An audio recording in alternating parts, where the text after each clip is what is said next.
right, welcome to Down to Watch. This is the podcast that asks, are you down to watch? I'm your host, Kahmeela, and we are going to talk about movies, music, TV, and just general pop culture yumminess. If you have not already, please follow us on Twitter and like us on Facebook. This is episode 33, the Hey Girl edition. We are continuing to study the gentle curve of Ryan Gosling's career. I have a special guest today, my neighbor Sean. Say hello to the people, Sean. Hey people, how you doing? Sean, would you like to tell us a little bit about yourself? Not at all, no. Okay, excellent. So we're just going to move right along then. Sean, you like to play like you're shy. Is that what I'm getting here? Or you just... Oh, I'm far from shy. No, let's keep the mystery alive, you know? With that smooth, silky voice, God, you just roll in here and basically take over my job. All right. This episode is sponsored by Horror Pack. Horror Pack is a horror movie subscription box. Do you know about subscription boxes, Sean? I don't. Educate me, please. Okay, so subscription boxes. Now they have them for a billion different things, but you may notice that I get a Nerd Block box ever so often, a package with Nerd Block written on it. I've always wanted to ask about it, but I've Well. never been ballsy enough to ask. Well, please do ask. This wonderful Sherlock thing that you were admiring, that came in the box. And every month I get a bunch of nerdy stuff, and there always a t-shirt is included as well.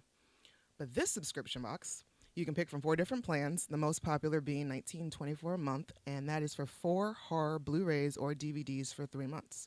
And those spectacular horror films are yours to keep. We have a special code for our listeners to get $3 off your first month. So just go to horrorpack.com, sign up, and use the promo code DownToWatchHP. You get yourself a treat. You let them know that sponsoring us works, and we get to keep bringing you the podcast. Everybody wins. All right, Sean, do you have any particular thoughts about Ryan Gosling in general? Are you a Gosling fan? Or do you see a movie because Gosling's in it, or? I'm not that guy, no. You know, let's be honest, I watched this because of Kevin Bacon. Oh, okay. All right, I like it. All right, we'll get there. So without further ado, let's get into the show. Just so you guys know, of course, there will be spoilers, but Crazy Stupid Love, the movie that we are talking about today, came out in 2011, and I feel like if you haven't seen it yet, you probably aren't going to, and you don't care about spoilers. So the plot summary is: a middle-aged husband's life changes dramatically when his wife asks him for a divorce. He seeks to rediscover his manhood with the help of a newfound friend, Jacob, learning to pick up girls at bars. Directed by Glenn Ficarra and John Requa, written by Dan Fogelman. Our personal histories with the movie: I'm pretty sure I saw this in the theater because of Ryan Gosling. I own the DVD. It's not one of my faves, but have you seen this movie before, Sean? I think I've seen it once or twice. Not any special memories or anything, just treasured about it. It was just... Did you take a date to see it in the theater? No, I'd never take a date to see a romance. Oh. No, that's just a chump move. Don't do that. Okay, so, yeah, I guess that's kind of a chump move. I guess it's something you don't really want to do. Do you take dates to movie theaters, to movies in theaters? Never on the first. Okay. I mean... You like to get a feel for what the lady is into before you... because this movie is so heavily on like the single guy and his prowess and things that are... I'm going to be asking you a lot of questions about that. Tell me, shut up, none of your business at any point in time. Kahmeela, I would never tell you to shut up. I might change the subject, but I'd never tell you to shut up. Okay, I appreciate that. All right. So you've got no special nothing with this. Why did you choose this? Because Sean chose to review this one with me. That was the first one that came to your head. Okay, it was after beer 4, let's be honest. And I heard Ryan Gosling and Sean, we want you to be on the podcast. So I was like, Ryan Gosling. And I was like, oh, Crazy Stupid Love. I've seen that. Emma Stone's in that. I can get behind that. Okay. And then, no, it was Today It Hit Me. I was like, I could have done Drive. I need to come back and do Drive. Yeah, so if you guys enjoy Sean, which I feel like he's going to be back and do Drive. All right, our character actor breakdown. Steve Carell is the main star of this movie. He plays Cal, our middle-aged cuckolded friend guy. I'm just gonna sip my bourbon. And stare at me judgingly.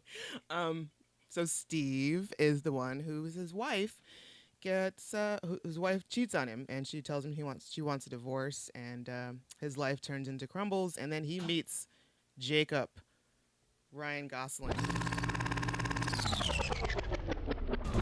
Hey, Jacob Palmer. Cal Weaver. Let me buy you a drink, Cal. Thanks, I already have a Hey, drink. Cal, sit down. I'd like to buy you a drink. Okay.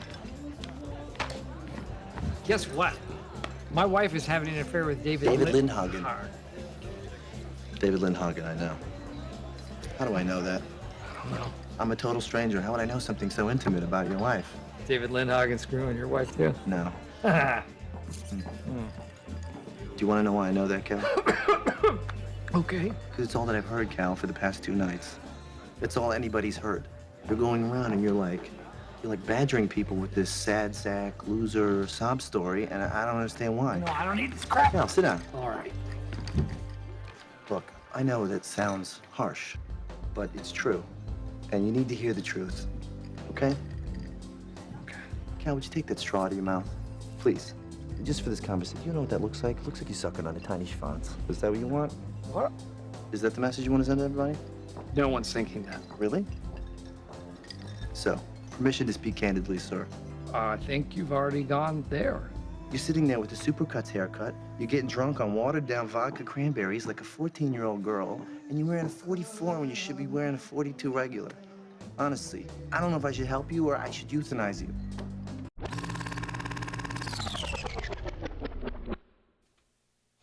Who Ryan is just like a super womanizer. That's his job, apparently. I think there's a little more to him, but go on. Yeah, sure. Okay.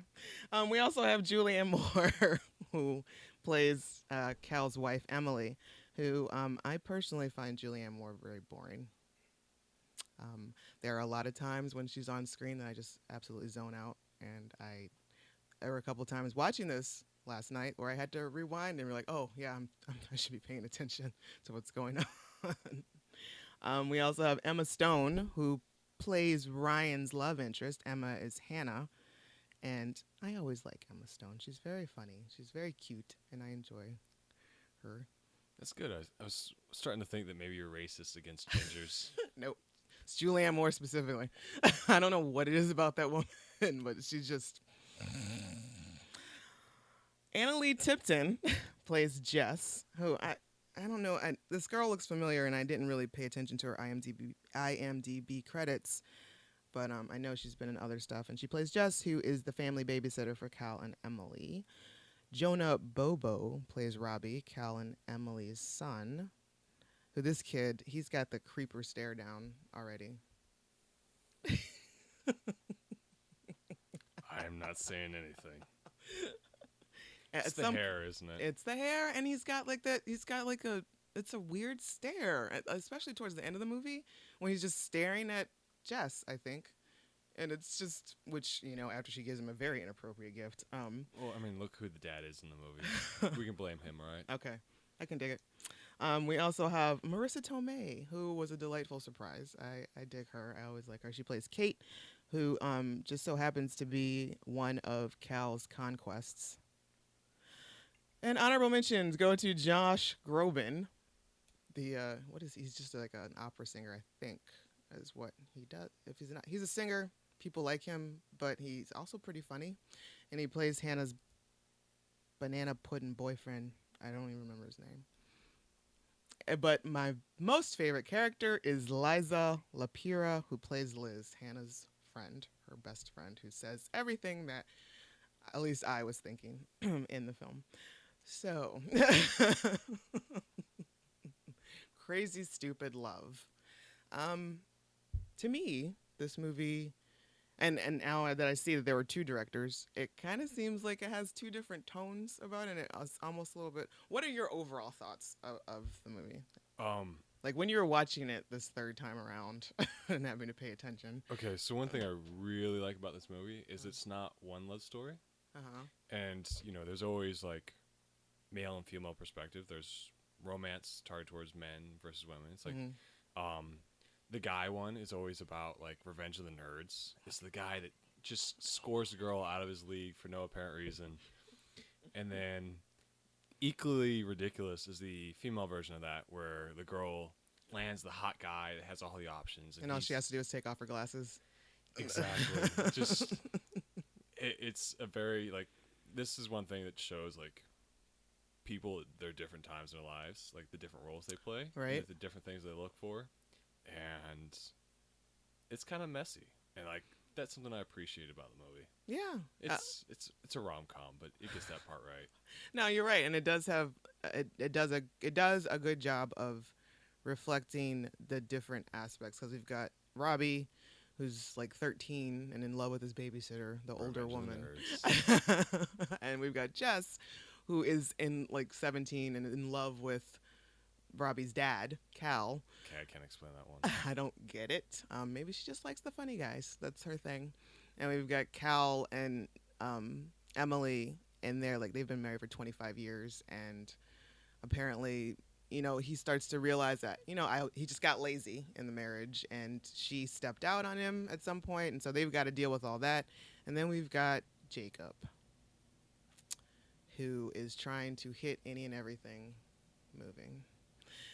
And he's pretty good at Yeah, it. that's his thing. And so first, I'm like, the introduction of Jacob to the film. I don't, you know, and I'm starting to feel a little bit self-conscious here, because it's, I mean, to the listeners and to most people, it's not a secret, but I've got like a ginormous crush on Ryan Gosling. And he's like, you know, that list that most people in relationships have, like those 5 that you're allowed to, but your pass list. I wouldn't know anything about that. Ryan is on my pass list, and I hope to God I never meet him.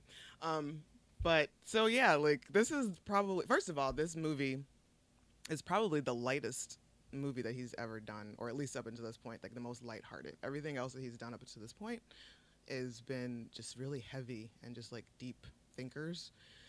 This one, he gets a chance to like exercise some of those comedic chops that I guess he picked up on the Mickey Mouse Club or whatevs.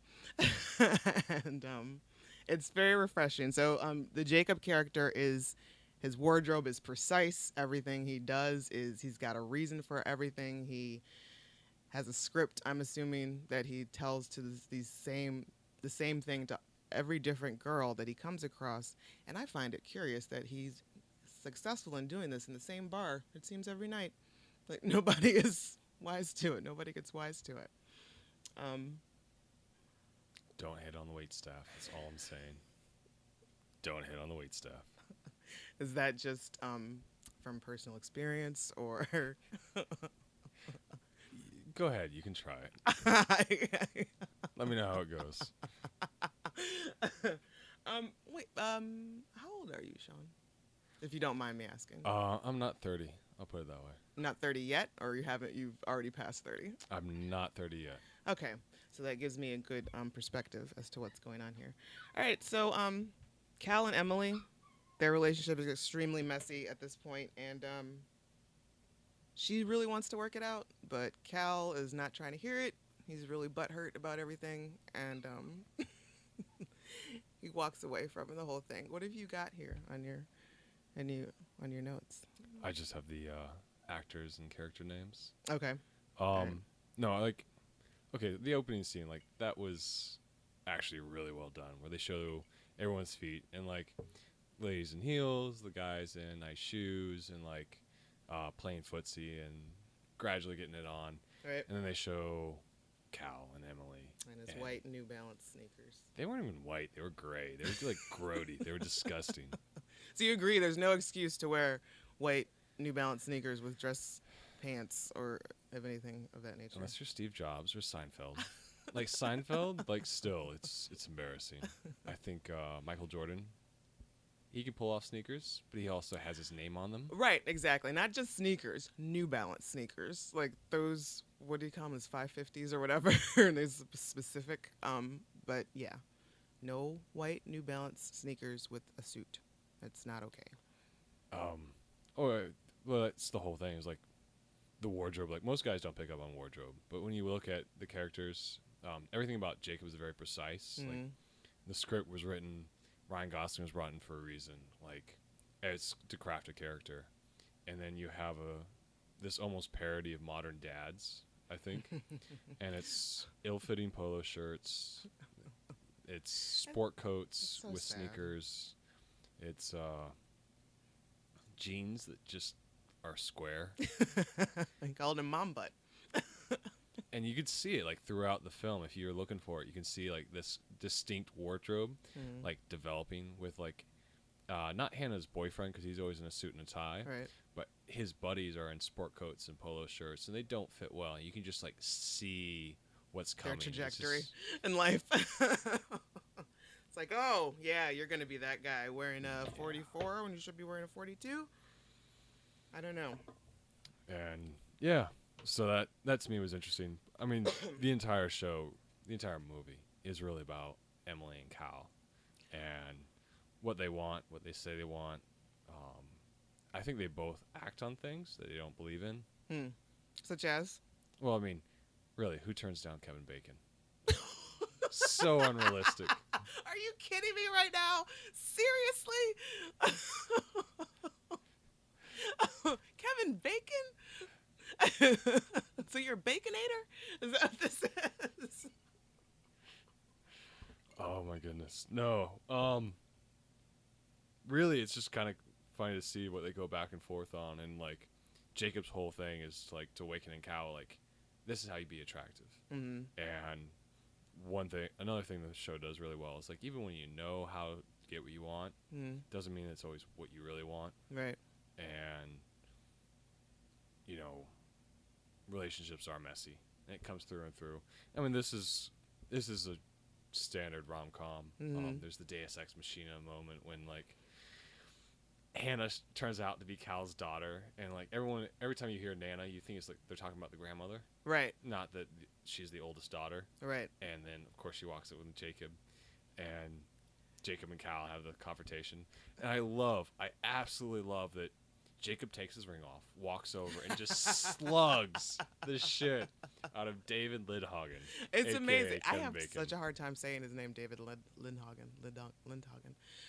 But yes, that is an amazing scene. The whole farcical fight and everything that happens. Because yes, we come to a head where everybody is revealed that, you know, all this is Hannah is Emily and Cal's daughter and all that stuff. And Jess's crush on Cal, yes, as opposed to Robbie chasing Jess, and there's a lot of plates being juggled in the air.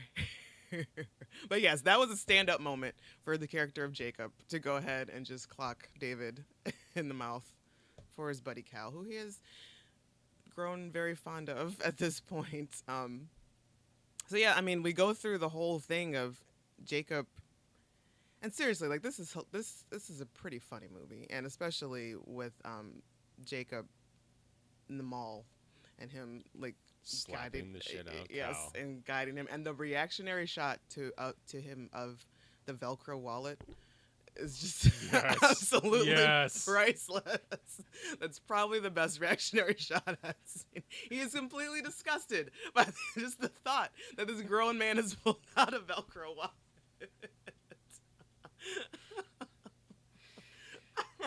So, Jacob's thing, the way he picks up gals, the ladies, is that I guess he buys them a drink, whether they want it or not, and he rolls up on them and plays this game of impress me.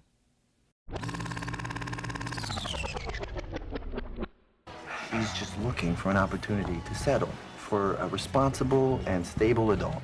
And I'd like her to settle for you. Oh, well, thank you for the ego boost, but you know what? Just because I've watched you pick up women doesn't mean that I know how to pick up women. You ever see Karate Kid? What does that have to do with anything? You know when he's teaching them to wax on and off, but he's really teaching them to fight? You want me to fight someone? What's the first thing I do when I go up to a girl? I buy her a drink. Yes, always. Without fail, you buy her a drink even if she doesn't want one, you insist. And do I talk about myself? Never. Never talk about yourself, always about her. Because bar banter Is boring, It's the so worst. you put the impetus on her. She has to be the interesting one. Impress me. Impress me with how interesting you are. It's a big game. Creepy little game you Oh, play. that's judgmental, isn't it? Mm-hmm. At the end of the night, what do? Do I ask them to come home with me? No, you tell them to come home with you. They have no choice in the matter. It is your choice, and they are so overjoyed to have had the opportunity to make sweet, sweet love to you. Oh my God. You did. You Miyagi'd me. Huh. Yeah, it's very effective. And no, it's It's not very about, effective. It's not about like, oh, I'm gonna buy you a drink. It's like, no, I'm taking the lead here. Like, you're gonna follow me. Mm-hmm. And really, the girl could say no, get out of there, and like, Right. he's gonna leave. But if a girl accepts that, then he knows he has an in. Like, that's the thing. And like, Jacob's whole character is kind of like this parody of male self-improvement. Uh-huh. Just in terms of, yeah, it starts a little with the wardrobe. It starts with fitness and all these other kind of things, and then how you talk, how you think about yourself. And like, Jacob gets what he wants, but he's still a very unhappy person. Right. And at the same time too, is he just knows enough that like, okay, this is a way out for Cal, and he wants to bring Cal up in the world. And it's kind of funny, like the things that they do. It's not so much about, oh, Jacob's a womanizer. No, like, girls know that Jacob's attractive because a lot of other girls think Jacob's attractive. Okay. It's a pretty cocky statement, but like, that's the thing. And like, even when Cal finds out and he learns like what his wife needs and like how to be attracted to women in general, it's still not a pretty picture. It's still not perfect. And he still has to make choices on how he's going to do things and everything else. Right. And kind of his attempts to become more masculine and more attractive to his potentially ex-wife. You know, just the way he flails about in so many different directions at once. Like, it's kind of hard to watch, and that's the whole movie, because he's a dad, Right. and he's a husband, and you know, he's filled this role for so long, and suddenly it's, oh, we just don't need you anymore. Yeah, he doesn't really know how to take it or how to behave after that. It's to the point where he's like sneaking over at night and doing the lawn and just like, you know, raking and doing all that stuff, which is sweet. Of course, later on in the movie, there's an evolution of that where Emily calls him up and is like, oh, I need to light this pilot light. Right. And just to like hear his voice and butter his ego, and he just plays along. Right. And the joke is he's standing in the backyard and knows that she's nowhere near the pilot light, but he goes along with it anyway. And it's extremely sweet. And they, you know, it's one of those things where had he taken the time when she told him about her affair and to just sit and talk this through instead of literally fleeing and jumping from the moving car. Well, it's kind of like the whole point. Like, Cal just did not get it. He was a not escapist, but an avoider. Like it seemed like that's kind of how he dealt with things. He just kind of avoided. Cal was checked out, and the world had moved on around him. Hence the sneakers. Yes, this is absolutely true. So, which I was going to ask you, what do you have a move? Because Jacob has moves or a line, and I'm using air quotes so you guys can't see. Because it's been very long since I've been outside, since I've been in the game. Very long. So I don't know what you kids What makes do you these think days. I would have a move? And you guys also can't see the side eye that I am giving. She's giving me the death stare right now. All right, that's fine. I don't need to put you on blast like that. No, but I do appreciate you like letting in my girlfriends that have all locked themselves out, because everyone has done it, and Kahmeela, like, every time is the one person to let them in the building. Well, it's just so sad. They're standing out there, a couple of them bearing gifts of growlers. Or fresh baked food, or like something like, My life's pretty good. Let's be honest. Yeah. And like poor Kahmeela has had to deal with all these girls. It's just like, it's okay. You're not the first. I'm starting to take on the role of your mom. That's what's gonna happen. I'm just gonna have to sit down and talk to them for a little while and get to know them a little bit. And it's like, okay, well, Sean's ready if you want to go upstairs and talk to him. Because that's what I imagine moms sound like in that Oh, my situation. goodness. I don't know. No, I did not have a move. Do you Actually, I meet don't know. girls at bars? Do guys still do that?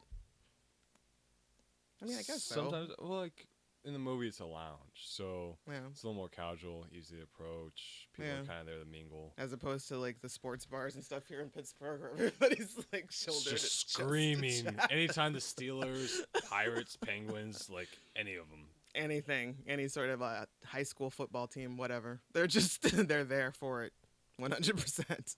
Pittsburgh. I've met a few girls in bars. I think the world's kind of moving a lot more towards online dating.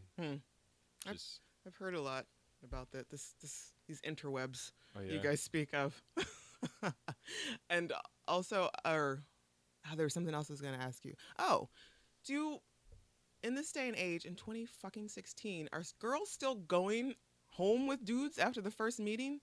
Like, some of Jacob's lines are, hey, you want to get out of here? And they go home with them. Like, I mean, have we learned nothing from SVU and Dateline and Snapped, even for the dudes? I just like anything. And he's pleading the fifth. Yep. Okay. So that answers my question. That's what, like I said, That would be yes, I've folks. been out of the game for a very long time, and I'm fine with that because I don't think I could deal. Okay, your husband is awesome. Yes, he is, and Like, I love him. I love. He's hilarious. And like, yeah, good, solid dude. And to watch you two talk, just the back and forth. Like, I catch half of it and I'm dying laughing, and there's another half was just like, I don't need to know that. Like, I just don't. Yeah, so we get along very well. I think we'll stick it out. No, but yes. We've been together for 6 years. Yeah, or 7. We've been together for 7, married for almost 6. So, we're still very young in our relationship, but hopefully, everything still works out pretty great. We can talk about this 50 years from now. But back to Gosling. One of your 5. One of my 5. Who are the other 4? See, that's the thing. Like, a lot of times, the other 4 kind of switches out. Ryan has been, top dog for quite some time now, actually. Idris Elba, also on the list. Michael Fassbender. Most Def.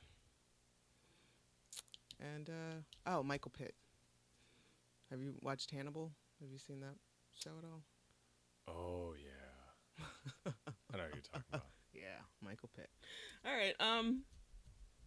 So yes, I mean, this is a typical rom-com film, and it was nice to see Ryan because he's funny in this movie, and Steve Carell always funny to me. Were you a fan of The Office?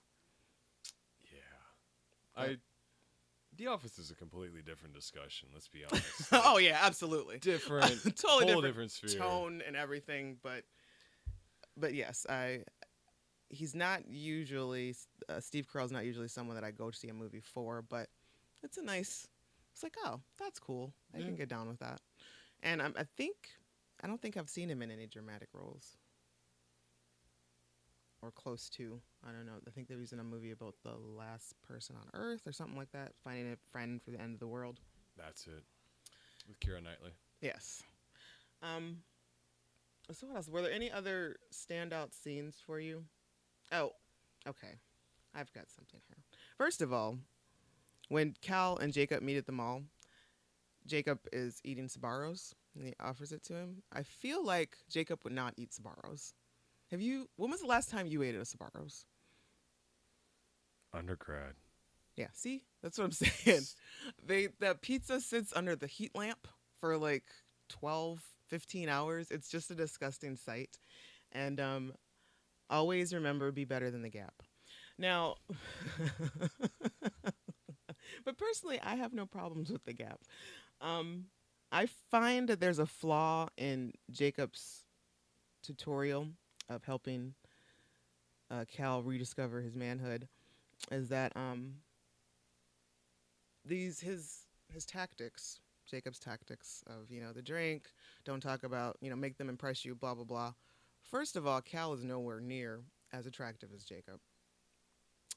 He could only probably get away with like a quarter of the shit that comes out of Jacob's mouth.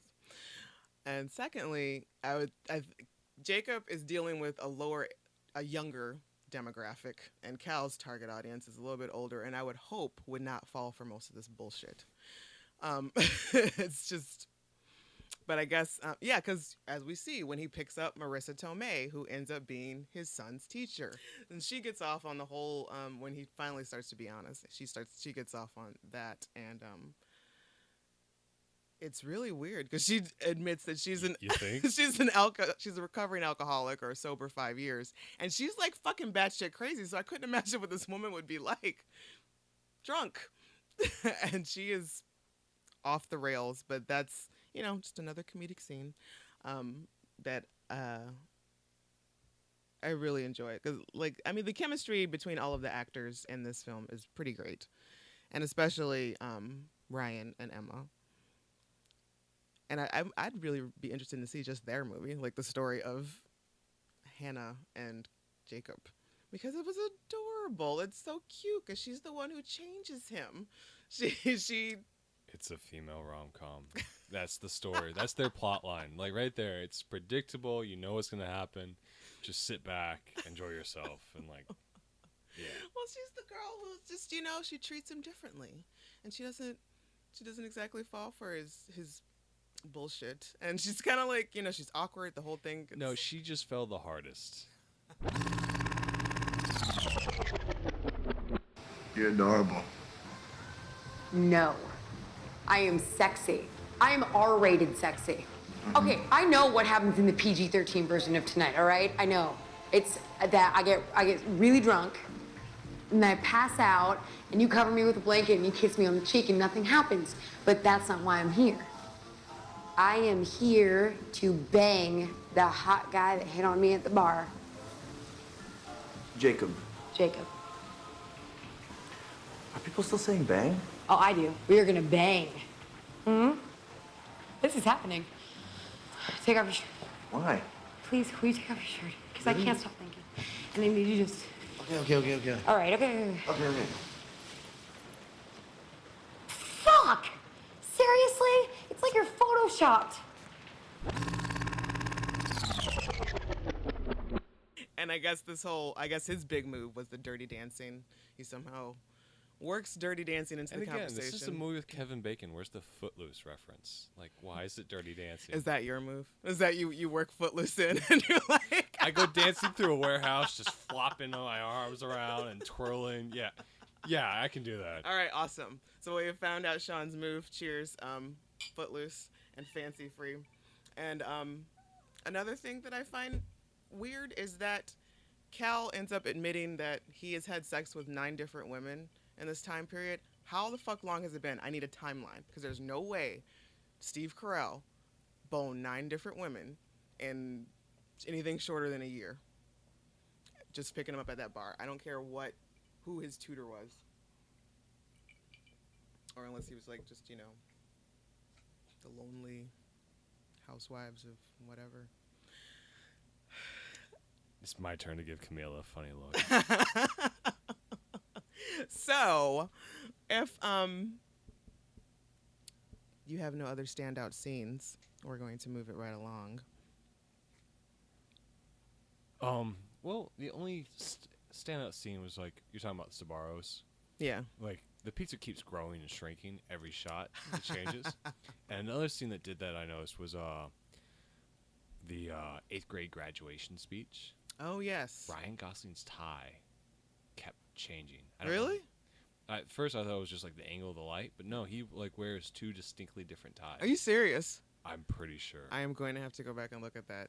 Not cool, script supervisors. Not cool. Continuity counts. Continuity matters. One's like Barney Stinson, Cornflower Blue. and the other one is like this deep blue that actually looks really good with his suit. And Cornflower blue. Big Fight Club reference.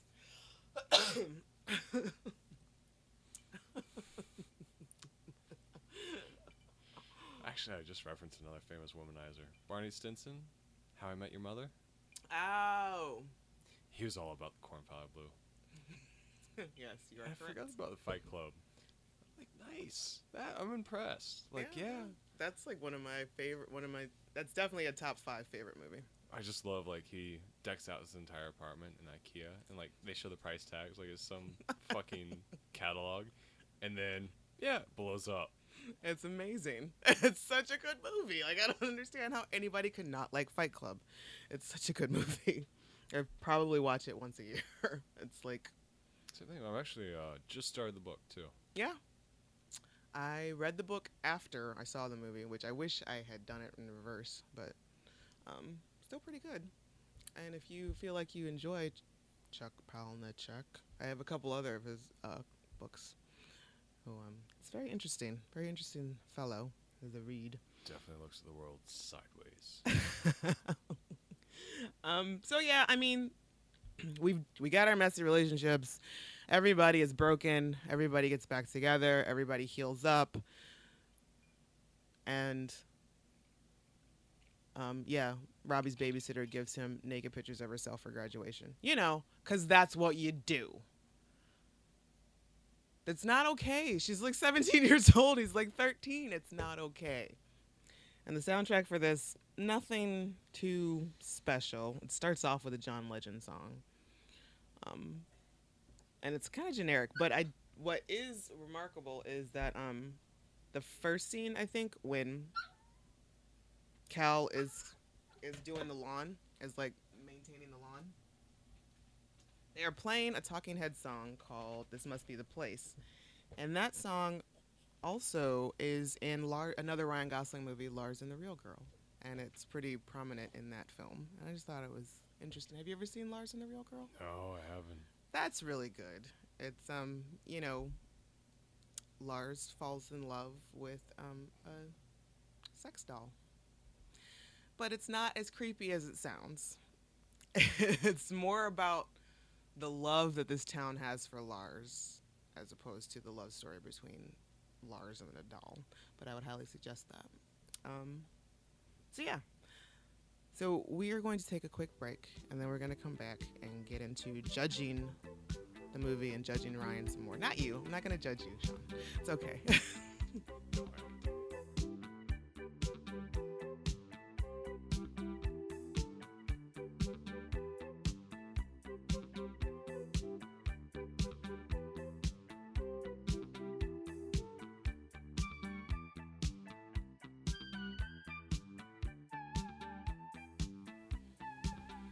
All right, we're back, and now it's time to rate the movie. 1 to 5. How would you rate Crazy Stupid Love? Let's give it a 4, just for Kevin Bacon. Are you seriously a Bacon fan, or are you just fucking with me? All right, that's fine. I give it a 3.5, and that half gets lost because Julianne Moore.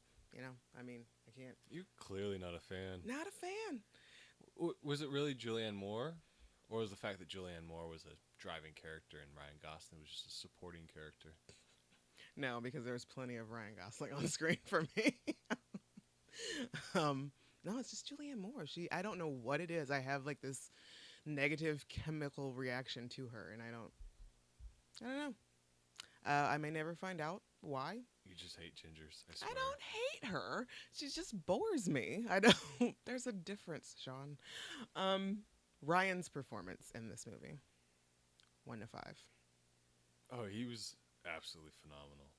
So Especially when you're he's slapping Steve Carell around. I give it a 5 for the reactionary shot to the Velcro wallet alone. He's absolutely offended and disgusted.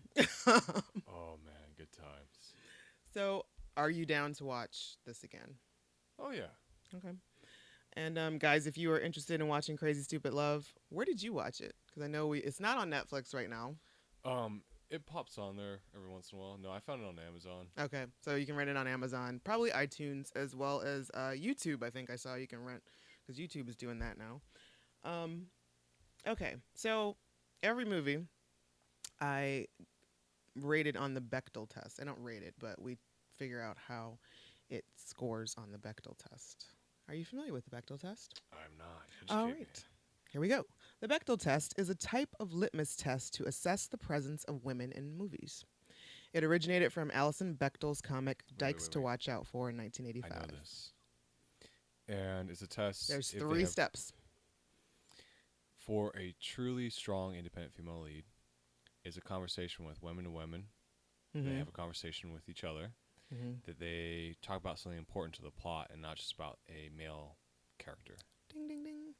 But also, they need to be 2 named women. But yes, that's basically it. Has to have at least 2 named women in it. They need to talk to each other about something besides a man. And I don't think that happens in this film. I mean, we've got Hannah, we've got Emily, we've got Liz. They all either talk to each other about Cal or about Banana Pudding Boyfriend or about Jacob. Well, let's be honest. Like, let's truly apply the Bechdel test, like, to men, that they don't talk about women in some shape or form when they're off screen. I don't think it really. Like, you have the opening scene, or not the opening scene, but where Cal meets his bald-headed buddy in the bar. Right. You're like, well, we had to choose between you and her, and I chose you, but my wife said no. So, the Bechdel test fairly applied, because we're all about equality here, right? Yeah, absolutely. This is a Bullshit. safe space.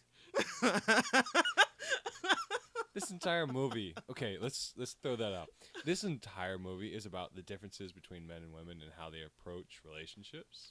And that's Men are one of from the- Mars, women are from Venus. No, that's one of the things I love about this movie is like all the little observations. Like, when I start talking to people about body language, like, it was so key to what I did before coming to Pittsburgh. Like in my career, like body language mattered, and I always had this. There's this book, What Everybody Is Saying by Joe Navarro, and everybody's 2 different words.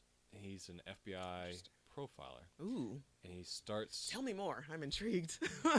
When he starts teaching people about body language, he starts at the feet and moves up. Everyone else in the industry will teach you from the top down, where the top is like so close to our brain, it's really complicated. But we don't even think about what our feet are doing or anything else. It actually tells a lot. And so that's like why the opening of the movie to me is like so powerful. It's like it's very candid in everything it does. And when you get to this married couple, you can tell that they've been married a little too long because Her feet aren't towards him, aren't pointed towards him. His they have like this clear segregation between the table, and it's just like it's dead. It's been dead for a long time. And yeah, it's just like those little observations that come through in the movie, especially like what men look for and what women look for in relationships are completely different. And I'm pretty sure if we can find a scene in the Bechdel, applying the Bechdel test, a lot of the scenes that we have are one-on-one. They're, even talking between Cal and Emily it's about the kids. It's always about Right. someone else. This entire movie is about relationships. Everyone, anytime 2 people talk, they're talking about another person. When Jacob calls up Cal, he's like, there's this girl. She's a game changer. And, of course, Cal finds out 5 minutes later in the movie that, oh, yeah, it's his eldest daughter. which, yeah, that has to be like a real mind fuck when you find that out. You've just spent a good portion of your time catting around with this dude and being taught how to pick up chicks, and now he is now into your daughter. Literally, physically into your daughter. Yes. Well, that is a very interesting observation of yours, and I appreciate that fully. No one has ever gone deeper into the Bechdel test once I bring it up, and I appreciate that. That's what I like. Challenge But we can go ahead. We can go ahead and like sit here and bring up every scene, female to female, and apply the Bechdel test. Which I'm pretty sure it's just not there. Unless there's like, I don't know if we're going to go with scenes or just a conversation in general. But if you really want to get down in there, Molly, the little girl, Cal's youngest daughter, asks her mom if she, or something. She asks somebody, I think either Hannah or her mom, if she can go watch TV. It was still about a confrontation with a dude, so clearly this movie is just failing. You know what, Kahmeela, you don't ever need to watch this again, all right? It's just, it fails the Bechdel test. It's not worth watching. Well, at least watch parts of it. So the Gosling age. There are certain characters that Ryan continues to kind of go to. And usually his characters are some of these things. Like, for instance, and in my journey, I found out that this has happened in every film except maybe 2. Does Ryan sing or dance in the film? He dances. The dirty dancing. If we count that, then yes. Yes, he does. Is his character eccentric? No. Yes. Eccentric? He buys shit off of TV. Who does that? What grown-ass man he's addicted to watches QVC? Okay, I'll give that to you. All right. Okay, absolutely. Did he disappear into his character? What does that mean? It means, I guess it's kind of hard for us to really judge that because we don't know who the fuck Ryan Gosling really is. But to me, I think Ryan Gosling is Jacob, like maybe Jacob Light. But I think that's who Ryan Gosling is. So to me, not really. Not like, as opposed to like disappearing into the character. Like, have you seen Tropic Thunder? Oh yeah. So like, yeah. Robert Downey Jr. disappears into his character. Couple times over. Yes, he's the dude playing the dude who plays the dude. Plays another dude. And the character smugness level, 1 to 5. He's like 7. Smug as fuck, yo. Gosling? Yeah, his character, Jacob. He also gets like leveled in this, you know? A little bit, but like maybe by the end he's come down to like a solid 4. But for the majority of this film, Jacob is pretty smug. Hey, if that works. If that works, that's just the way it is. And is his character sexually attractive? If you were to see this dude at the bar and you're competing for the same girl, would you? Have you seen me?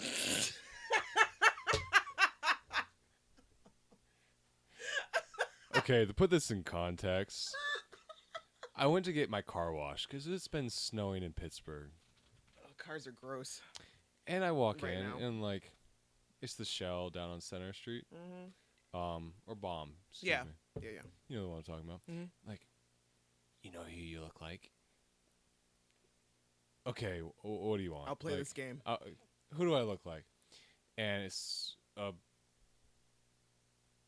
middle-aged black dude behind the register, and the white girl who's early 20s to his right goes, "You ever seen Fast and Furious?" Paul Walker? And I'm just like, I'm not that skinny.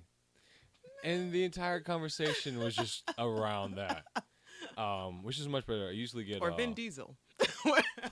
What do you usually get? No, what's the guy that does... he did Sons of Anarchy.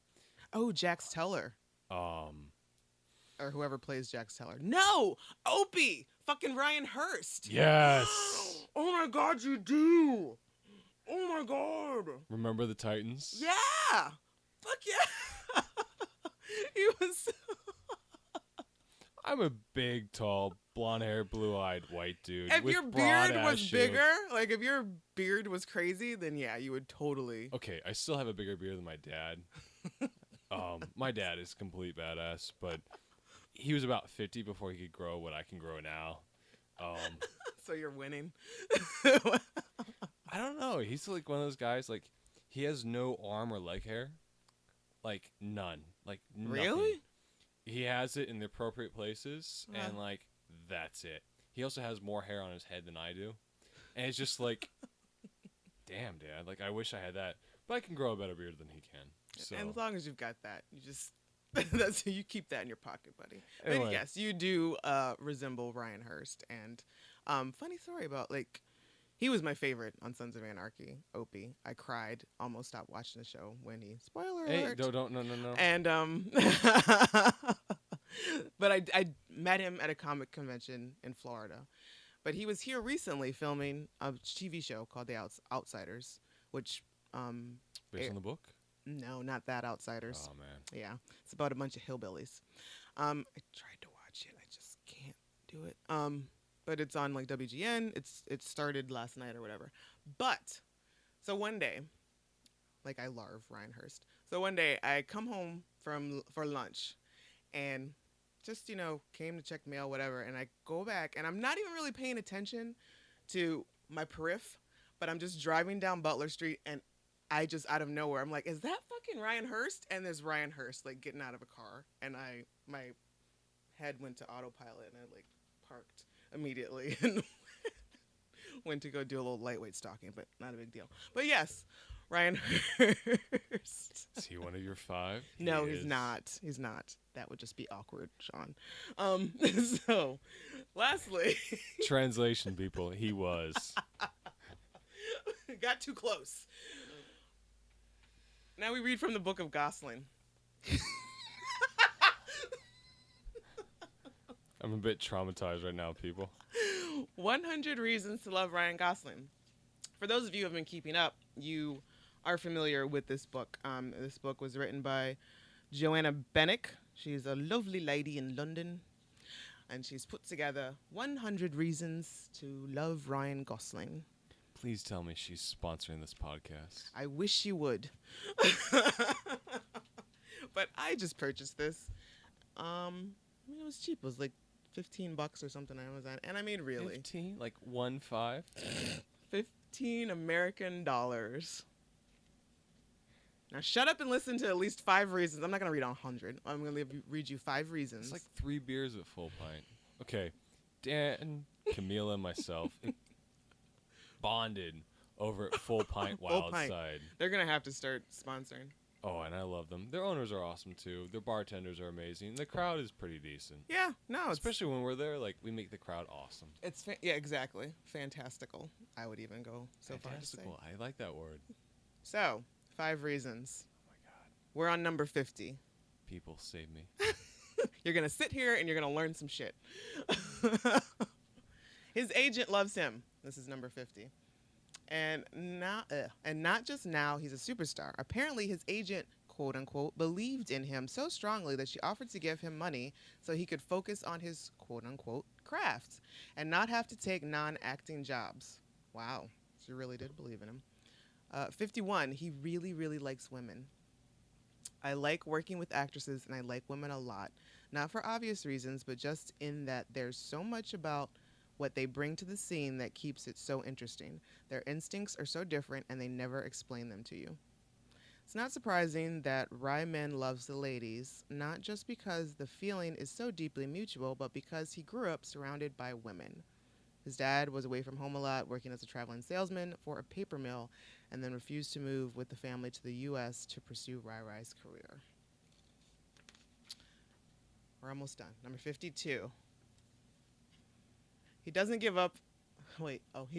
live up his own ass. Well, he's been known to get pretty bogged down in prepping for roles, i.e. living in a bedsit, refusing to talk to friends and calling himself Danny in preparation for making The Believer, or learning to be a badass motorcyclist and taking advice from former bank robbers for The Place Beyond the Pines, he always remains fairly grounded. Acting isn't that hard, really. I mean, I think that people make a big deal about it, but you just kind of try to say your lines naturally. You try to make them sound like you're saying them for the first time, but that's not it. That's about it. Number 53. He really, truly, honestly never expected to be a sex symbol. The director of The Notebook, Nick Cassavetes. Have you seen The Notebook? You were so Have I seen The Notebook? No. No. Do I have dignity? Self-dignity? Yes. Yeah, you didn't have a girl. You didn't have a girl try to make you watch The Notebook. Because basically, that's how most dudes end up seeing The Notebook. Yes, I haven't had a girl try to make me watch The Notebook. Hey, girl, you've had several, and you've just managed to bypass it. You're like dodging bullets. It's kind of like the Matrix at fucking this Neo. point. Like, I don't even need to dodge. Like, they just move around me. I got this DVD. No. No. There's the door. This guy, Ryan Gosling. I'm straight. Emphatically no. No. The director of The Notebook, Nick Cassavetes, called me to meet him at his house. When I got there, he was standing in his backyard, and he looked at me and said, "I want you to play this role because you're not like the other young actors out there in Hollywood. You're not handsome. You're not cool. You're just a regular guy who looks a bit nuts." Okay. Number 54. He left his mark at school. Please don't be a poop story.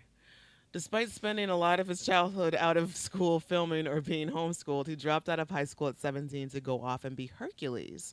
It's unlikely that any teacher or pupil will ever forget him. And not just because he was a Disney kid who went on to become a movie star. I wanted to be Arnold Schwarzenegger, and I really wanted to be Sylvester Stallone. When I first saw Rambo, that movie put kind of a spell on me, and I actually thought I was Rambo. So much so that one day I took a bunch of steak knives to school and threw them around at recess time because I thought we were in the movie. So Ryan came really You close. like this guy? Ryan came really close to being a juvenile delinquent. And lastly, wait, was that 5? 1, 2, 3, 4, 5. Okay, that was 5. So Wait, we stopped at 54. we did 50, 51, 52, 53, 54. Oh, do you want more? You want to read more? I'm not going to go. I'm just trying to do the math. For no apparent reason. So that is the Book of Gosling. Well, thank you, Sean, for joining me. It's been an hour. Do you... Kahmeela is never going to have me back. So it's been Lies. a pleasure, people. Lies! You're totally coming back to talk about Drive because I would like to see your insights on it because I almost walked out of the theater for that movie. So... Sean, do you do the social media thing? Are you on Twitter or anything like that you want to connect folks, if folks want to say hello? No, I don't. It's a totally acceptable answer. You can track me down on Instagram. I have nothing on there. It's citizen.brian. Citizen.Brian. Why don't you have anything on your Instagram? I'm working on it. I take a lot of photos. Mhm. I just haven't put them on my phone so I can take them to Instagram. And I got a cool life. I got really cool people in my life. I'm really blessed that way. And pretty soon I hope to start sharing that. Nice. I like that. Like, you were great. I had fun with you. I hope you enjoyed yourself. You were all worried and whatnot. I got free bourbon. And that's all it takes. So just remember to follow us on Twitter, DTW Podcast, or like Down to Watch Podcast on Facebook. And you can find episodes on SoundCloud and iTunes, all under Rugged Angel Productions. Rugged Angel is one word. Until next time, children.